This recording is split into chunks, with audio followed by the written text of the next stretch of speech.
Hey dudes, welcome to Splat from the Past, the only 80s themed horror and sci-fi show where things could get totally radical.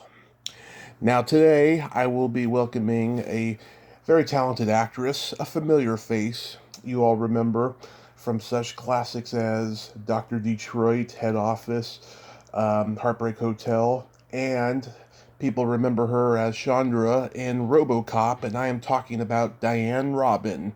Yes, Diane Robin is coming on the show today, and we're going to talk about all that stuff.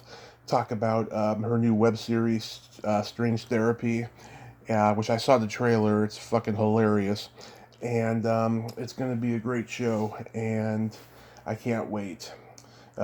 We've been playing this for a while now and stuff, but the time has come, and the time is right. So yeah, here is my interview with Diane Robin. Hey Diane, welcome to the show. How are you Oh, today? thanks so much. Hi, Tommy. This is such a great honor. Thank you for taking the time today. Oh, I'm thrilled to do it. Awesome, awesome. So, going back in time, did you gravitate toward acting early on in your childhood? Absolutely. When I was in elementary school, I had a teacher who I just loved named Bobby Blatt, and she was from New York, and she had short, dark brown hair. I loved everything about her. I wanted to be her. Mm-hmm. And they were doing The Wizard of Oz. So back then, I used to do like a spot-on imitation. Don't ask me to do it now. Of the Wicked Witch of the West. So she was Wicked Witch. Then about a week later, she said, "You know what, honey? I made a mistake. You're really Dorothy. I want to recast you and have you be Dorothy." So basically, my whole life, I've been trying to decide whether I'm the Wicked Witch of the West or whether I'm Dorothy. Because it could really go either way. Nice, nice. Did you do a lot of school plays and community theater then? I did a lot of school plays, and when I was in high school, I got a scholarship to the Lee Strasberg Institute. And at that time, I was the youngest person ever to be accepted in the adult program. That's amazing. So I studied there. Yeah, that is amazing. Did any of your classmates go on to become successful in the industry? Well, there was, when Strasberg, I said it was Peggy Fury and Bill Yeah. Taylor, but Strasberg would give seminars. And in his seminars, I saw, oh my God, so many people. And of course, none of them come to mind. Sally Field. Sally Field is this amazing thing. It's called a private moment. Mm-hmm. Do something that if anyone walked in the room, you would stop doing. Something just private to you. Some people sing, some people do monologues, some people cry. And she got on her bed and sort of was in a fetal position and started sucking her thumb. And it was just so fascinating. And then later on when she did Sybil, I thought, oh my God, I had seen her do Sybil in that moment, if that makes any sense. Yes, yes, it does make sense. Yes. And then after that, I got my first manager, and she said to me, "Diane, I'm going to be honest with you. I'm not a very good manager." I went, "Okay, great." She goes, "I don't really have the clout to get you auditions. Mm-hmm. Sneak onto the lot at Universal and just get in the casting director's room, give them your picture and resume, and I'll start from there." And back then, Tommy, it's before they had like all the security they had now. So I snuck into the lot. I got into the casting director's office, and I thought, why are people making such a big deal about breaking into show business? It's so easy. So just as I'm ready to hand my picture and resume, I feel this very large hand grab my wrist, and it was a security guard, and he literally threw me out of the office and out of the lot. So Nice. I'm in the parking lot, and I'm so upset I can't tell you. And there's a man sitting there, and he goes, I said, "Do you want to hear what just happened to me?" He said, "Do I have a choice?" I said, "No." So I told him the whole story, and he said, "Do you have an agent?" I said, "If I had an agent, do you think I would have done this? I would have had a normal interview like other people." He said, "I'm an agent. I don't have anyone like you. I've never really met anyone like you. Come in on Monday and we'll talk." And so I signed with him, and 3 months later, I got Angie. Oh, yeah, that is crazy. Yeah. Isn't that bizarre how things work out? Nowadays you'd be arrested, yeah. Yes, but back then it sort of worked. And so then, oh, no. I want to tell you before I got Angie, I did have an interview at Universal. And I was so proud that I had an actual interview and I could drive on the lot and I wasn't sneaking in. And it was a part for a girl who was trying to escape prostitution. So I'm in the waiting room, and I'd never been in a waiting room, so I didn't know what to expect. And I didn't think that there'd be other actresses trying to psych you out, which, looking back, that's such an unfair thing to do to other women or other actors. Don't try to psych everyone out. You're all there for the same job. Just do your work, leave everyone alone, and hope everyone for the best. So I'm sitting there, and this girl says to me, how'd you get this audition? I said, oh, my agent. She goes, my boyfriend's the director. So I said, well, why am I even auditioning if your boyfriend's the director? Obviously, you're going to get the part. And she said, what's wrong with your arms? I said, what is wrong with my arms? She goes, well, that top looks horrible on you. You shouldn't have worn it.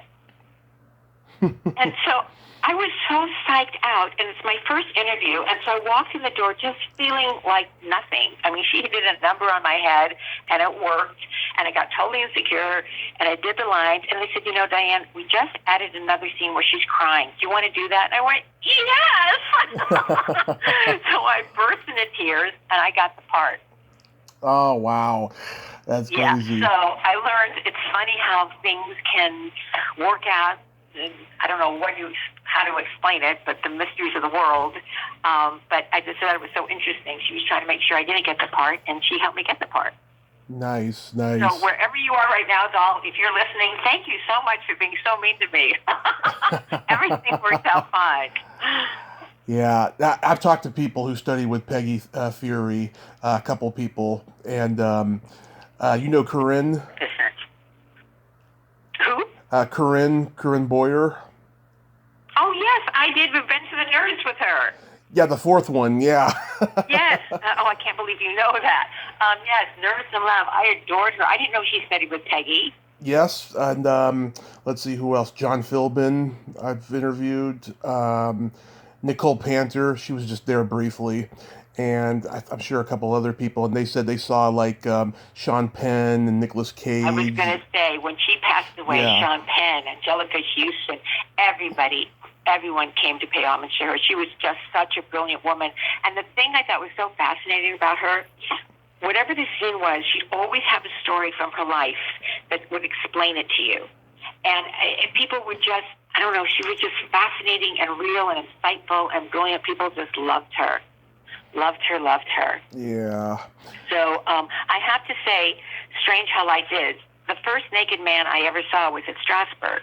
Am I allowed to say this on air? Yeah. This is not a family-friendly show, so go ahead. Oh, okay. When I was there, people were doing private moments. And I got up and I put on a record player and I sang, and I mean, that was my private moment. Some guy got up there, and he was working on the sensation of heat, and he was doing this whole thing, and so he took off his pants, and he took off his underwear, and so Peggy said, I don't understand what you were working on. And he said, well, I was working on heat in the sun, and it was so hot. She said, if you were so goddamn hot, why didn't you take off your sweater? Oh, God. Was hysterical, because he dropped the drawers, but left a heavy sweater on. So it was an interesting time. Yeah. But then what was I going to tell you? Oh, I started to tell you about Angie. Yes. I had an audition for Angie a couple months after I got my agent, and I was sick at the time. And I said to my girlfriend, I'm not feeling well. Do you mind driving me to the audition?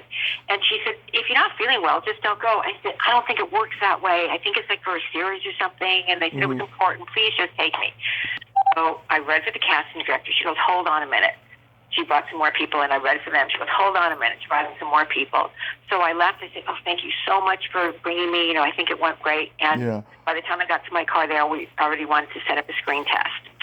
So I tested with Deborah Lee Scott, Donna Pescow, and ended up getting cast as her best friend, Dee Dee, in the diner. And it was such an incredible time at Paramount. Doris Roberts was in the cast, who was beyond brilliant, just like a lesson in comedy genius. Oh, yeah. Robert Hayes treated everyone like his little sister. He was such a sweetheart, and he was shooting Angie and Airplane at the same time. That's how he did it. I've met him. He's the coolest, most down-to-earth guy in the world. Oh, cool. Down-to-earth, cool. Tammy Lauren was just a little angel who I was telling you the other day. She did a Fantasy Island, and Ricardo Montalban sent over a dress for her birthday, which I just thought was such a cool thing to do. And I had worked with him a few years later than that, and every time I walked on the set, he'd sing for me, Smile for Me, My Diane. And I was named after that song, so I have a big place in my heart for him.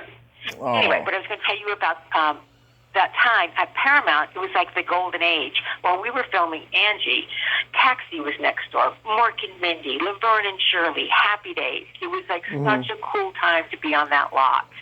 And just a time in history where those sitcoms were so popular. And for some reason, I don't know, one day we had to do ADR looping, and we went over to the Mork and Mindy set. And Robin Williams took one look at me and just went on this whole improv about me as a waitress, and he was slinging the hash and the thing. And I was sitting there thinking, I can't believe Robin Williams is like ripping me. Okay, just do it. And he was so brilliant. And I've seen him on other sets where he does this with people. He could just imitate anyone, do a thing on anyone. He just had this incredible facility to bring joy into people's lives. I don't know how else to say it. Oh, yes, he did. You know, I did stand up in the Bay Area for 10 years, and I was like one of the few. Oh my God! So you know. I was one of the few who never got to know him or meet him, and I just feel bad about it to this day. Well, he was a comedic genius, and I don't only think bigger than his talent was his heart. He was a sweetheart to everyone. Yeah. A few years ago, I did another show called Wilfred, and he was he just lit up a room. People just adored him. Adored him. So, yeah, that was a real tragedy. It was. It was. I worked on a movie called The Fisher King. I don't know if you're familiar with that. Oh, I love that movie. Williams? Yeah. Oh, okay, cool. Well, my girlfriend, Deborah Hill, produced it, and she had done the original Halloween movies. And she was, again, someone else who we lost way too soon. She was fabulous, funny, and loved to cook, and loved to have dinner parties, and loved to get up and dance. And whenever she'd do a movie, she said, I read the script and see what you want to audition for. And so in The Fisher King, I said, I would love to audition for, part of the secretary. So I had a scene with Jeff Bridges, and Terry Gilliam comes up to me. He goes, Diane, I think you should react to the fact that Jeff Bridges looks so terrible. So what are you talking about? He goes, his hair is long, he's unkempt, his clothes are dirty, he just blows in here like a mess. I said, are you insane? Jeff Bridges is gorgeous. I said, take another look. He went, oh yeah, you're right, never mind. Because it was true, you could not make Jeff Bridges look bad, no matter what you did. No. But it was such a beautiful film, such a beautiful script, so well done. I just thought he was magnificent in that. It's a great film, yes. Both Robin Williams and Jeff Bridges, yeah, I thought they were fantastic. So I'm going to mention movies you did. Tell me anything. Tell me anything you remember. Okay. Dr. Detroit. Dr. Detroit. Okay, I got a story about that. I was walking down the street in a little red top and a little, I don't know what was on the bottom, just coming out of dance class, and all of a sudden a man runs me over with his car. He just knocks into me, and I fall down, and he gets out. He goes, oh, my God, I'm so sorry. He goes, I'm going for a job interview. I just drove through the red light. He said, can I take you to the hospital? I said, you just hit me with your car. You think I want to get in the hospital? Do you think I want to get in the car with you and go to the hospital? Yeah. So go to the hospital. Nothing was broken, but my knee was pretty messed up, and they said, you're going to have to wear crutches for like a month. And I said, okay. The next day, I had an audition for Dr. Detroit. So I thought, I'm not going in there on crutches. So I remember I think it was at CBS, and I left the crutches in the car and just wore a long dress so they couldn't see my swollen knee, and just like hobbled into this audition, and then acted like nothing was wrong. And when I got it, I was like, oh my God, I'm a better actress than I thought I was. I didn't even know I could barely walk, and every step was painful. So I got that, and unfortunately, the scene was cut. There was a scene with Dan Aykroyd. I thought there was a big party scene, like towards the end. Yeah. I think you see like flashes of me in the movie, but the scene itself got cut. But he was an incredible energy on that set. I thought he was hysterical in that movie. And I think he met the love of his life, Donna Dixon, on that show. He sure did, and they both met a lifelong friend in Fran Drescher as well. Oh my God, that's hysterical. Yeah, Fran Drescher's fantastic, and I think that was one of her first movies. Yeah, or no, she did American Hot Wax in '78, so that was her first movie. Yeah. You know all of this stuff. Okay, hit me with your next shot. Okay. Head office. Head office, again, Deborah Hill. And that was Ken Finkelman was the director. And he was auditioning people at the Chateau Marmont. And at that time, they still had phones. It was before cell phones. And I thought, how am I going to do this whole audition of a secretary talking on the phone without a phone? So I just brought one, and I just whipped it out of my purse, and he was so surprised that I did that, because I usually say, don't bring props, don't use props. But I don't really love miming, so somehow I did it, and he thought it was very funny. And he said, you can improvise. So half of what I said I had improvised, but I loved working with Rick Moranis. He was so funny, even though he was lying there dead. Yeah. Somehow the man was funny dead. Yeah, I love your delivery of, he's not going to be dead after lunch. I wrote that. You did? It was an improv? Love that. That's funny. That's really one of my favorite things. We shot that in Canada. I love doing that. I love that character. I love that moment, because it was so true. What are you supposed to do? He was dead. But thank you for remembering that. That's very sweet. Oh, absolutely. Okay. I actually reached out to the girl who plays Judge Reinhold's love interest. Never heard back from her because she got out of the business right after that movie. But I hope it's nothing I said. I don't even know who she was, but I didn't work with her. Yeah, and of course, we got the super iconic and famous RoboCop. RoboCop. I have a lot to tell you about RoboCop. Okay. First of all, before I had the audition, my mom used to travel to Europe a lot, and my mother was one of the greatest people on this planet. I adored my mother, but she was a little disorganized. So I would stay up all night long packing her, getting her ready, taking her to the airport, and I get back from the airport and I just want to lie down. They go, you've got an audition today. And I thought, of course I do. You always have an audition when you're tired, when you're having a horrible hair day, something's wrong with your skin. It's never on the day you feel great. So they said, get over there to Overland. You got 2 hours. So I get there. I read the sides. I go in. I meet Verhoeven. He goes, Diane, I love what you're doing. He goes, but do it again. She's on cocaine. I said, where does it say she's on cocaine? He said, It says right in the script. He's doing cocaine. But because I was a little tired, I had missed that part. So I said, okay, let me go outside and work on it and come back in. So I come back in. He cast me. And they sent me to this very cool place on Sunset where they sold all leather dresses. It's not there anymore. And I got that fabulous green dress. Do you remember that dress? Yeah. Yeah. Let me just tell you something about that dress. Leather doesn't really breathe. I was boiling to death. You don't want to be in a green leather dress in Dallas. It was so hot, I can't tell you. But nevertheless, I was happy. So I get to Dallas, and I get a message that Miguel Ferrer wants to go out to dinner.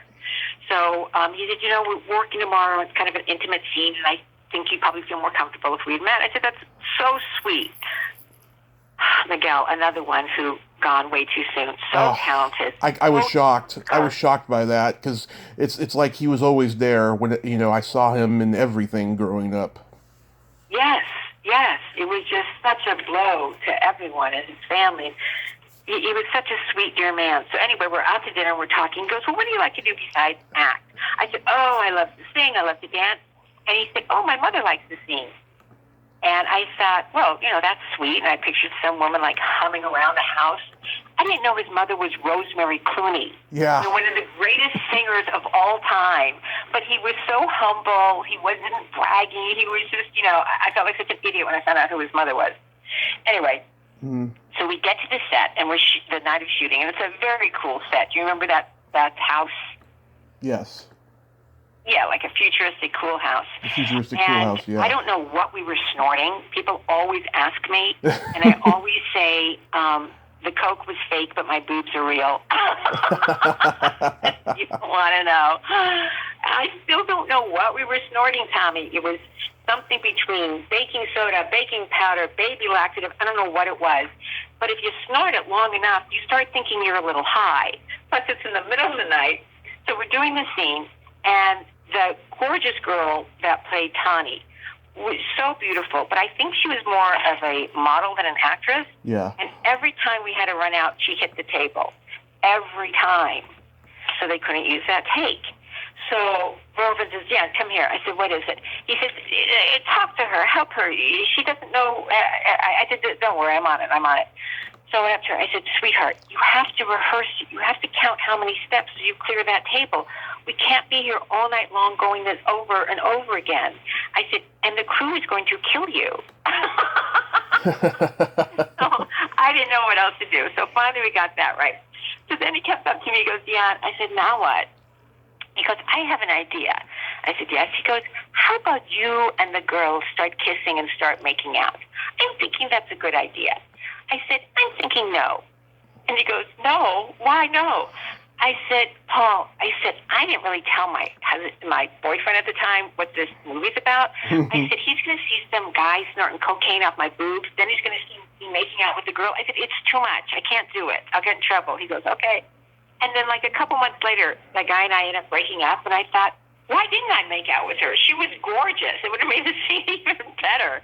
But decisions we make at the time. Yeah. And it should be noted too, this was like the first movie Showtime aired on their first run contract with Orion, and that's historic. Oh, really? Yeah, that's pretty historic. By the time we got Showtime in 1990, all the Orion movies were being shown on there constantly. I didn't know that. Oh, well, yeah. You know, I have to be honest, I didn't know that it had become such a cult hit. And on the 25th anniversary, they had a big screening at UCLA, and I brought my daughter, and she was 15 at the time, and she'd never seen the movie. Mm-hmm. So I'm waiting for the scene, waiting to see what's going to happen. So the scene comes up, and I said, what do you think? She goes, well, it's not every day you see someone doing cocaine off your mother's boobs. And then she ended up going off to college, and she said, Mommy, everybody knows this film. I said, no, they don't. She goes, no, you don't understand. Everybody knows this movie. And then she went off to Norway for school for a while. Everyone in Norway knew the movie. And then someone was telling me, don't you know there's a song about the cocaine whores? I was like, what are you talking about? Have you heard that song? Yeah. I didn't know there was a song. Mm-hmm. I didn't know there was such a thing. I was in shock. And then a couple years ago, I went with Peter Weller to Dallas. They had another anniversary. And then they had a big screening outside at the police station, and it was so much fun. I could not believe, I'd never seen it with so many people. They knew every line. People were shouting out the lines, like, oh my God, they were hardcore fans. They couldn't have been sweeter.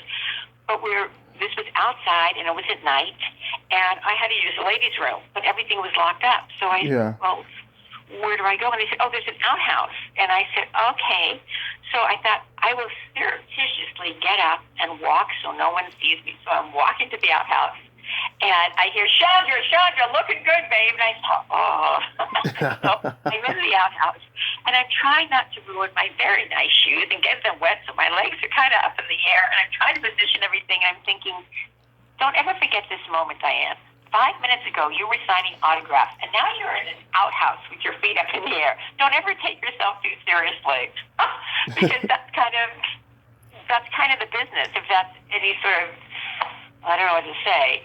You know what I mean? It's like 1 minute it can be fabulous, and the next minute it can be ridiculous. 1 minute everybody wants you for something, and the next minute nobody wants you for anything. Yep. And that's just sort of an actor's life, no matter who you are in this business. Oh, yeah. And you just have to enjoy the ride. And when it's great, say wonderful. And when it's not great, say, all right, it'll be great again. And you just kind of ride the wave. You got the part. You don't got it. You got the part, yes. Yeah, yes. that always happens. There's not an actor in the world that doesn't want to hear you got the part.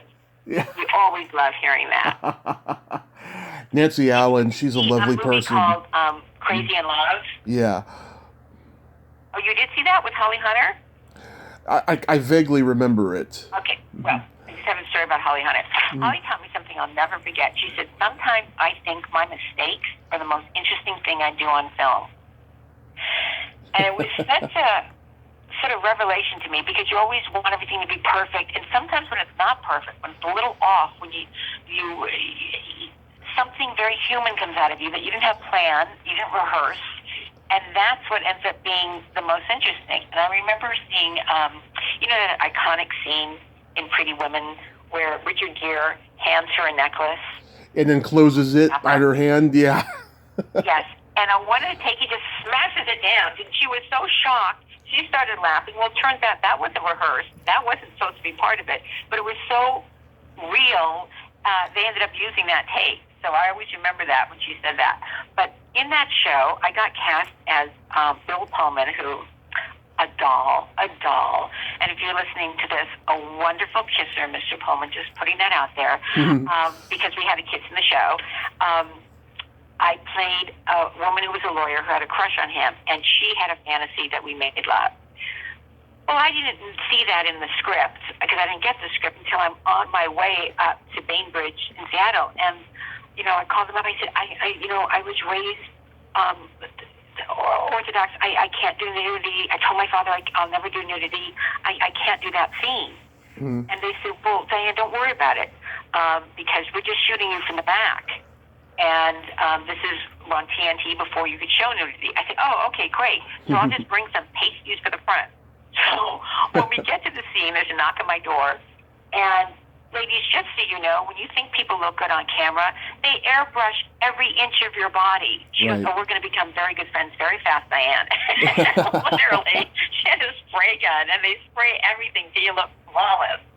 And so the scene comes to do the love scene. And I said to the director, Martha Coolidge, who was so cool, I said, Martha, I just have to tell you, I was raised Orthodox. She goes, does that mean you're not going to do the scene? I said, oh, I'll do it, but I'll feel guilty about it. Yeah. So she said, don't worry about it. She goes, I'm going to tell you everything you have to do. Has anyone ever had this discussion with you, by the way, before, Tommy? No. You don't know when you're going to do a love scene. You really don't know what you're going to do. They don't teach you that at Strasbourg. You don't know what it's going to be. Yeah. I had no idea what it's going to be. They should teach you. So Yeah. Yes, as a teacher. She said, okay, straddle Bill. I'm straddling Bill. And she says, go down and kiss him. So I kiss him. She goes, arch your back. So I arch my back. She goes, play with the hair. So I play with my hair. And all of a sudden she goes, what are you doing? You're humping him. She said, stop humping. The network hates humping. I said, well, this is how I have sex. What else do you want me to do up here? Don't move your hip. She goes, go back to the kissing. So I just thought it was so funny that they are literally directing you beat by beat, because there was no dialogue, so you couldn't hear her, calling out directions. But when you see the scene, it looks like she's got a nightmare of, that we're having this incredible sex. But actually, when we were doing it, it was quite funny to me. Yeah. Adventures in Babysitting. Adventures in Babysitting. Again, Deborah Hill and Chris Columbus, who is just a genius. Yeah. Just a genius and such a sweet man. And we shot that up in Canada. And, it's interesting. I've done like 120 films and TV. Adventures of Babysitting, people always remember that. RoboCop, people always remember that. You never know what people are going to... You never know how a movie's going to be, but the success of that movie, and she's so lovely. Oh. Yeah. The star of the film. She's just a beautiful, beautiful woman. But, so that was Adventures in Babysitting. What's the next one you want to know about? Heartbreak Hotel. Heartbreak Hotel. Again, Deborah Hill, Chris Columbus. Yep. Shot it in Texas. And if I remember correctly, I think the scene, I was with Chris Columbus's wife. We played girlfriends to two of the guys, and I think she was the other girlfriend. Yeah. So that was a fun movie to do. And then, have you ever seen The Relic? I remember when it came out. I didn't see it, though. Oh, okay. Well, Peter Hyams is an incredible director, and I'd worked with him on Sudden Death. So when He's a Relic genius. came out, they said, there's no script yet, Diane. You don't have to audition for it. They need someone who's going to be crying a lot. Do that, and, you'll play the mayor's wife. You just have to meet Gail Ann Hurd, and she just has to okay you. So I met her at Paramount. She couldn't have been sweeter. She okayed me. So I get to Chicago, and I've never been to Chicago, and I love Chicago. So the first night, and I worked with a wonderful actor named Robert Lester, who played the mayor of Chicago. He's been on the show, yep. Yeah, you know Robert Lester. Yes. Okay, Robert Lester is one of the funniest men on the planet. Yeah. He would do all these different imitations and this and that. He kept all of us in stitches. He was fantastic. Anyway, the first night we all dressed up, and we come out of the limousine, and we're at the Natural History Museum, and the lights are flashing, and afterwards I said to the director, oh my God, I love this. This is fabulous. And he goes, wait. I said, what? He goes, just wait, Diane. And I said, I don't know what he's talking about. So the next night, get all dressed up, fix me up, and they say, okay, we got to hose you down now. I said, what? They said, don't you know, in the museum, the sprinklers go off. You're going to be wet every day for the next 3 months. I went, oh, no. I'm friends with the director. He would have told me, please have him come over. I'd like to talk to him. Yeah. So Peter Hodge comes over. He goes, Diane, you have a choice. Either they can hose you down or I can hose you down. But one of the ways, you're going to be wet. So we were wet the entire time. Yeah. And we filmed a month, literally in the sewers of Chicago, being chased by the Relic that was done by Stan Winston, which was incredible. But I don't know if everyone knows this. You know, you rarely get to see what it is you're so afraid of. There was no monster there when we were running and screaming and crying. We didn't see that till you saw the movie. So then we got to Paramount, and they had duplicated the set, and it was just incredible. So I had a ball on that movie. The cast, everyone made it so much fun. Peter made it so much fun. Something that could have been like, oh, I would never. Yeah. Oh my God, I would do it again in a second. Yeah, he's a genius. I like how he uses natural sets and lighting and stuff. He gets criticized for that. He's very big on the lighting being very sort of dark and scary, and because there is, you know, it does make it scary when you don't know what's around the corner. Mm-hmm. So, it scared me. So tell me about Strange Therapy, because I saw the trailer and it was friggin' hilarious. Oh, okay. Strange Therapy. Where did I begin? I was going to a film festival with a friend of mine, and he said, I've got a friend here from Italy. He's an actor. He wants to come with us. I said, no. He goes, what do you mean no? I said, I don't get to see you very often, and I don't really want to spend the day with an actor from Italy. Please, no. He said, Diane, don't be mean. He said, he's a nice guy. He just wants to come. I said, oh, fine. So we go to this screening, and from the moment I met this man, the two of us just were like, we could not stop talking. So he said, Diane, he said, will you do me a favor? I don't have anything in English on my reel. Will you do a scene with me? I went, oh, no, sweetie, we don't do that in America. We don't do scenes. He goes, what? I said, if you're in a film or TV, then you put it up, but you don't do a scene with someone, maybe when you're first starting out. But no, I'm sorry, I can't do that for you. So then he kept sending me stuff he wrote, and I kept saying, no. And then he sent me a scene of a guy going to a shrink, complaining about how this girl wasn't interested in him. And I said, you know what? Let's flip this. Let's make the guy nuts. She wasn't interested in him because he's a stalker. She didn't have a good time on the date. She had a horrible date. I said, and let's make the shrink a little nuts too. I said, let's make her someone who slept with one of her patients and got her license revoked, but she's still going to continue being a shrink, and now she can tell people whatever she wants. I like so it. I said, I really want to start writing. If we could write that together, let's do it. So we came here, we filmed that. In the middle of filming, we both went, why isn't this a web series? So even though he lives in Bologna and I live here, we went back and forth writing the series. And it's only 6 episodes and they're 6 minutes each. But we had more fun writing this than anything I've ever done in my life. Because for some reason, he says that he thinks aliens put a chip in our head, which, you know, I don't really think that's true. Or that we share a brain. But he'll be writing literally the same thing that I'm writing at the same time from 2 different countries back and forth. Mm-hmm. Yeah, the trailer was just friggin' hilarious. I love the part where you're in your bra and underwear. Well, okay, that's a perfect example. He plays a patient with multiple personalities, but you have to watch the show because then you realize, it's not really what's going on. But one of his characters, he's got a noose, and it looks like he's ready to give up on life. And I try everything to get him to not do it. And finally, I don't know what else to do, so I just open up my dress, and I'm in my bra and underwear, and he looks over and he goes, okay. And that's the moment he decides not to kill himself. But he plays a lot of different characters. At one point, he thinks he's Jessica Rabbit. And you realize that she sort of wants to kiss a girl. So there's that whole bizarre fantasy going on. Yeah. At one point, he comes in as a porn star that can no longer, well, he calls it his big bamboo, get his big bamboo to work. So I help him out with that by whipping him.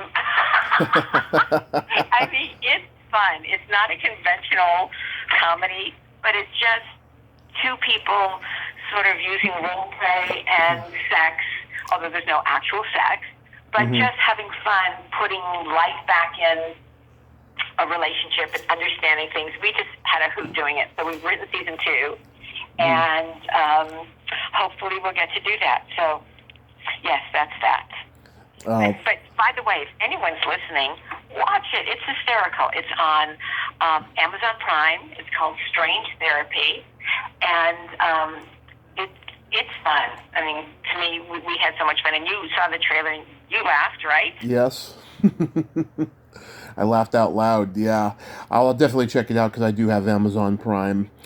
But I know that we're in COVID, but do you have any upcoming projects?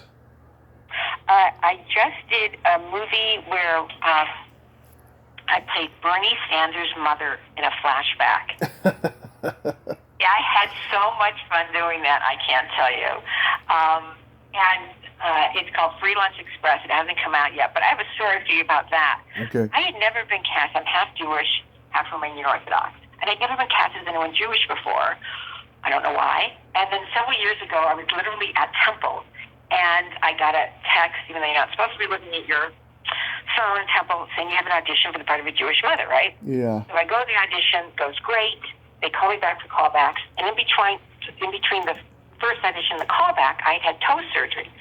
So I said to my manager at the time, well, I don't know what to do. I mean, my toes are all bandaged up.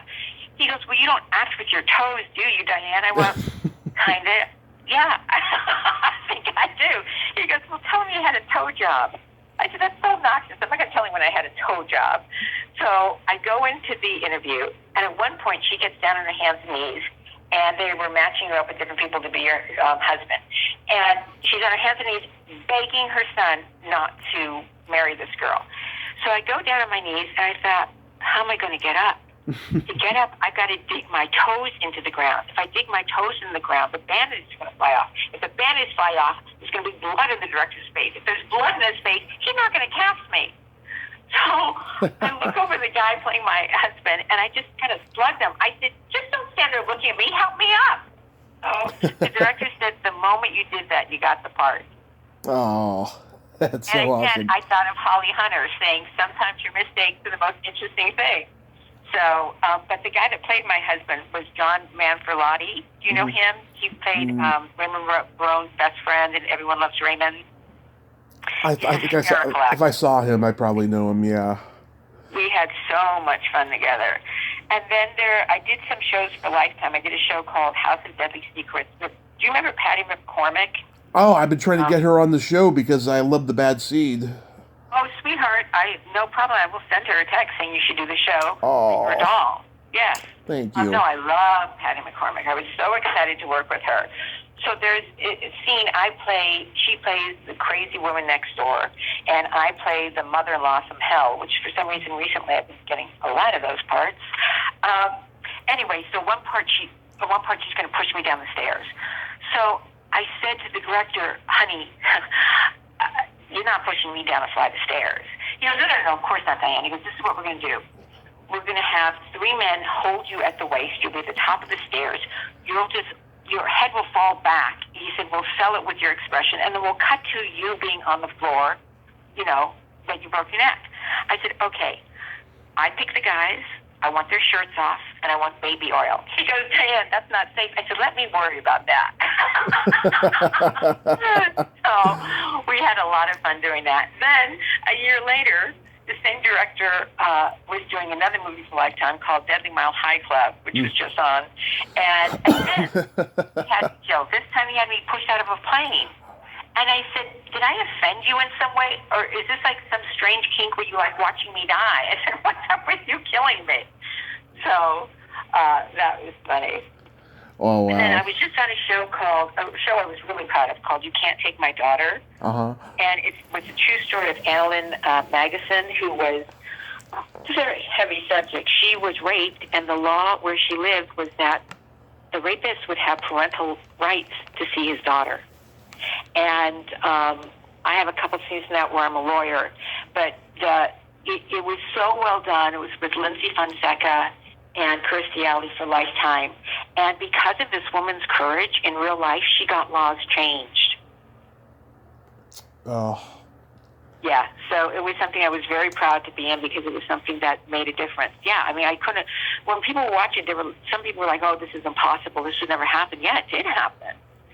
So, yeah, she was an incredible woman. Oh, that's wonderful. So really quick, Diane, I got this secret silly game that I like to play with my guests. And oh dear, this is like one of those dates where at the end you find out something very strange. Okay, let's hear it. It is strange, but it's a lot of fun. I've never had a woman complain about this. They love this.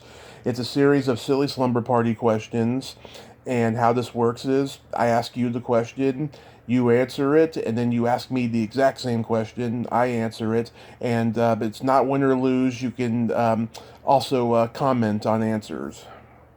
Can I lie? If you want to. Okay. Diane, are you ticklish?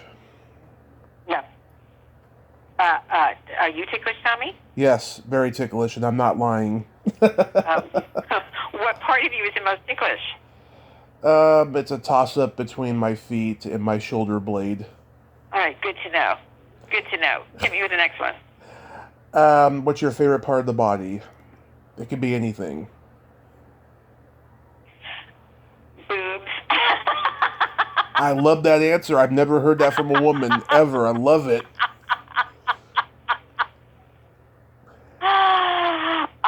I read something that said my illness is chronic, but my tits are iconic. I love it. I thought that was funny. Go on. What's your favorite part of your body? On anybody, I love the belly button. Oh, that's interesting. What do you love about the belly button? It's like middle ground between being a non-private part and a private part. There's something erotic about it that I like. Got it. All right. And I saw yours in that trailer, by the way. Yes, you did see a lot in that trailer. What color are your toenails painted? Light lavender. Nice. What color are your toenails painted? Right now, they're just au naturel. I usually like to go bright. Last time they were purple with sparkles. Oh, that's fun. Mm-hmm. So every time you look down at your toes, you smile. Sometimes. I like that. I think that's smart. Yes. It's nice to have your toes painted. I don't know why, but somehow it makes you happy. Yeah, I agree. It makes me happy. I agree. What would you say is your best personality trait? Oh, I'm very optimistic. That's good. And what about you? What is your best personality trait? I have empathy and I have no filter. Oh, that can work both ways. Mm-hmm. It's a really good. Empathy is good and no filter. Again, what sign are you? I'm a Gemini. Oh, dear God. All right. I'm a Leo. Gemini, my sister's Gemini. I love Geminis, but they do you feel like you have like two sides of you? I do, yes. I have my no filter side on my podcast, and then in my personal life, I'm very shy and reserved and quiet, but I can turn on the performer on and off though at any time. Interesting. All right. Yes. Next question, my love. Yes, the last question is my favorite question. Oh no. Is there a stinky smell that just makes you gag?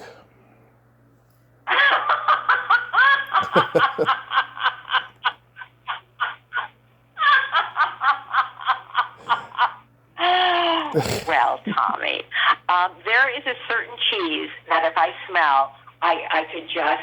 I was at a friend's house and I kept saying, "I'm begging you, throw it out." And she goes, "No, it's really good cheese." I said, "I never smelled anything like that in my life." I said, "Please throw it out." She's like, "No, I'm not." So yeah, that cheese sends me over the moon. What about you? It's either farts or feet. Oh, well, either one of those, not the top of my list of things that I would enjoy either. But it's interesting you ask that question because they've said of all the senses, the sense of smell is the one that's most closely related to memory. Yes. You can smell something and it just brings you right back into that place. Exactly. So when you smell smelly feet, where do you go, Tommy? I just gag. It doesn't. It doesn't really. Okay, so it's not a specific incident. No, it's just I just I'm half Italian and my mom is Italian and she's very sensitive to smell. I get it from her. Yes,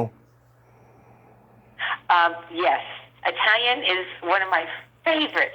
I love everything Italian. I love the food. I love the music. I love the people. Oh. Italian's wonderful. Have you ever been to Italy? No, but it's on the list.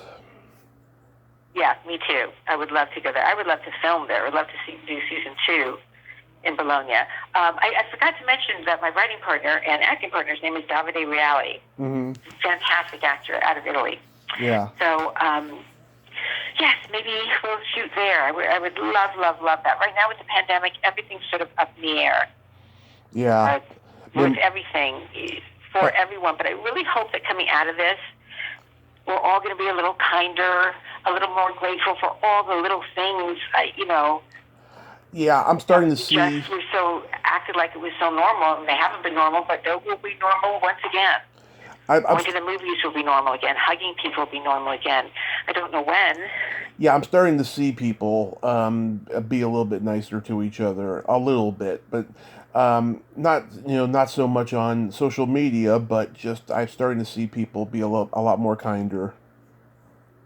Well, yeah, I think I'm hoping that when this is over, I feel horrible for everyone who's gotten sick, horrible for anyone who's lost someone they love. I mean, it's just horrible. But I hope we come out of it having learned something, to be a little bit more grateful for every moment of life and everyone we love and everything that's beautiful in this world. Very well said, Diane. A reminder to be taken away. Yes. So.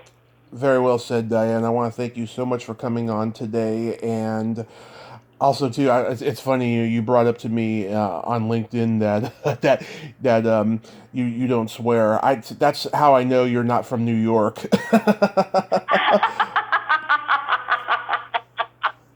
Well, let's be honest.